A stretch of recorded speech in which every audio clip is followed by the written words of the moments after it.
अस्सलाम वालेकुम अज़ीज़ तलबा। आज हम पढ़ने जा रहे हैं किसी रिएक्शन में रिएक्टेंट्स क्या होते हैं, प्रोडक्ट्स क्या होते हैं, रिवर्सिबल और इरिवर्सिबल रिएक्शंस क्या होते हैं। तो किसी भी रिएक्शन में जो केमिकल रिएजेंट्स पार्टिसिपेट करते हैं, जैसे इस केमिकल रिएक्शन में कैल्शियम कार्बोनेट जो है वो पार्टिसिपेट कर रहा है, तो ये रिएक्टेंट है। और जब इसको हीट किया जाएगा कैल्शियम कार्बोनेट को, तो ये डीकम्पोज हो जाएगा और ये दो प्रोडक्ट्स बनाएगा। एक तो कैल्शियम ऑक्साइड बनाएगा और दूसरा कार्बन डाइऑक्साइड बनाएगा। तो ये जो कैल्शियम ऑक्साइड और कार्बन डाइऑक्साइड, इसके गर्म करने के बाद जब ये ब्रेक डाउन हो जाता है और ब्रेक डाउन होकर कार्बन डाइऑक्साइड और कैल्शियम ऑक्साइड में बढ़ जाता है, ये कहलाएगा रिएक्टेंट। और इसके नतीजे में जो केमिकल रिएजेंट्स बनते हैं उन्हें कहेंगे प्रोडक्ट्स। अच्छा, तो इस रिएक्शन को अगर देखें तो इसमें कैल्शियम कार्बोनेट हमारे पास रिएक्टेंट था और ये दो प्रोडक्ट्स थे। इनमें कार्बन डाइऑक्साइड है, ये इस फ्लास्क के ओपन फ्लास्क के अंदर है, तो ये ओपन फ्लास्क के अंदर कार्बन डाइऑक्साइड उड़ जाएगी और पीछे कैल्शियम ऑक्साइड बाकी रह जाएगा। तो इसमें जो दो प्रोडक्ट्स बनी हैं, ये दो प्रोडक्ट्स सेपरेट हो गई हैं। बनने के बाद ये जो प्रोडक्ट्स हैं ये सेपरेट हो गई, कार्बन डाइऑक्साइड सेपरेट हो गई है और कैल्शियम ऑक्साइड अलहदा हो गई है। तो ये वापस दोबारा मिल नहीं पाएंगी और ये रिएक्शन कभी वापस नहीं जाएगा। तो इसके नतीजे में ये जो रिएक्टेंट था ये प्रोडक्ट में कन्वर्ट हो गया था, प्रोडक्ट वापस रिएक्टेंट में नहीं बदलेंगी। तो ऐसा रिएक्शन कहलाएगा इरिवर्सिबल। इरिवर्सिबल का मतलब नाकाबिले वापसी।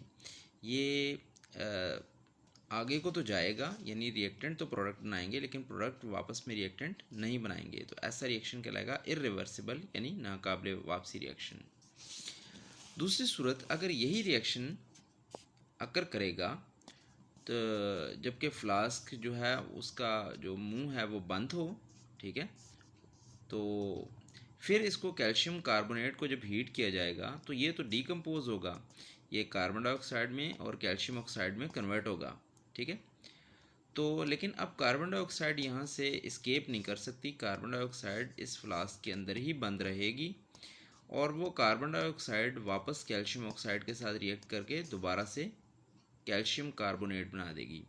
तो इससे ये होगा कि दो तरह के रिएक्शन होंगे। एक रिएक्शन वो होगा कि जो कैल्शियम कार्बोनेट कार्बन डाइऑक्साइड और कैल्शियम ऑक्साइड में बदला है, तो ये फॉरवर्ड रिएक्शन होगा।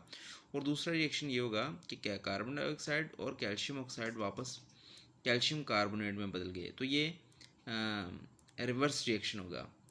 तो फॉरवर्ड रिएक्शन भी हो रहा है, रिवर्स रिएक्शन भी हो रहा है। और ये क्यों हो रहा है? क्योंकि कार्बन डाइऑक्साइड तो इस फ्लास्क के अंदर मौजूद है, वो वापस में इसके साथ रिएक्ट करके जो है रिएक्टेंट में कन्वर्ट हो जाएगी। तो ऐसा रिएक्शन जिसमें रिएक्टेंट प्रोडक्ट तो बनाते हैं लेकिन प्रोडक्ट वापस में रिएक्टेंट भी बना देते हैं और ये सिलसिला चलता रहता है, ऐसा रिएक्शन कहलाएगा रिवर्सिबल रिएक्शन, यानी कि काबिले वापसी रिएक्शन।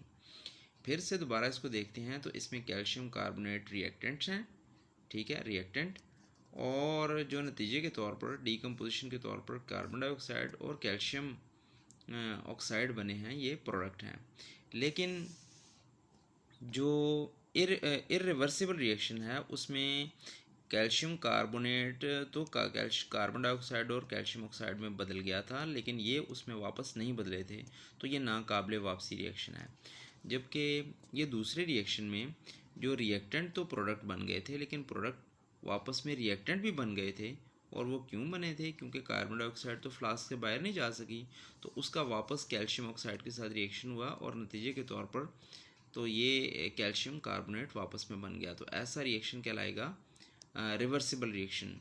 ये आमतौर पर रिएक्शन फॉरवर्ड भी जाते हैं और रिवर्स भी जाते हैं और ये चलते जाते हैं, ये कभी ख़त्म नहीं होता। रिएक्टेंट प्रोडक्ट बनाते हैं और प्रोडक्ट वापस में रिएक्टेंट बनाते हैं और ऐसा तब तक चलता रहता है जब तक उनके दरमियान में कोई इक्विलिब्रियम की हालत ना आ जाए।